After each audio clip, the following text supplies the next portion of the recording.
Greg died just over 8 months ago. We were actually given the diagnosis on our daughter's first birthday. So to have that juxtaposition of life, a baby, and death together was really, really hard to understand.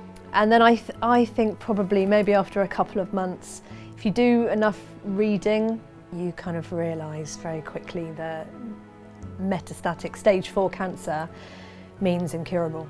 I think there was the initial shock, and then there's a lot of busyness straight afterwards, because it's a bizarre situation to lose someone and then suddenly you've got to organise this massive event in the most crazy moment of your life. So I think once that had finished, all that busyness and people had died down and I wasn't getting so many calls, it suddenly became about me and the girls and thinking, okay, so this is our life now. And I think one thing that did surprise me was that I thought grief would be sadness, but it's so much more than that. I wasn't expecting the rage, the loss of self-confidence, the loss of identity of me, and trying to work out who I am in my life now. That really has knocked me for 6.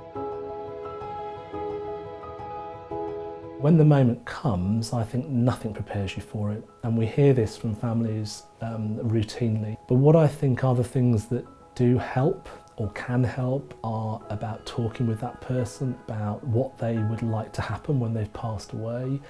I think that can bring a lot of comfort for those that are left behind, because what we see when that doesn't happen is sometimes it can exacerbate people's grief.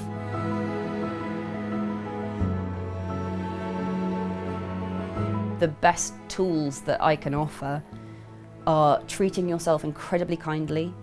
Don't beat yourself up for, I should have recovered in this amount of time, I should be feeling like this, or I should be this emotional and I'm not emotional. Like, some people get very numb. There's going to be stages, there's going to be steps, there's going to be ups and downs and ups again. And I'm not just me, a lot of people have said that, you know, grief isn't a linear process. I think as humans you kind of want there to be like a direct situation and a direct route, and this is just not one of those. But talking about it with people that you care about, that you know can support you, and not shying away from talking about it actually. The main thing I would always say about anyone who is going to be experiencing bereavement is communicate, communicate, communicate.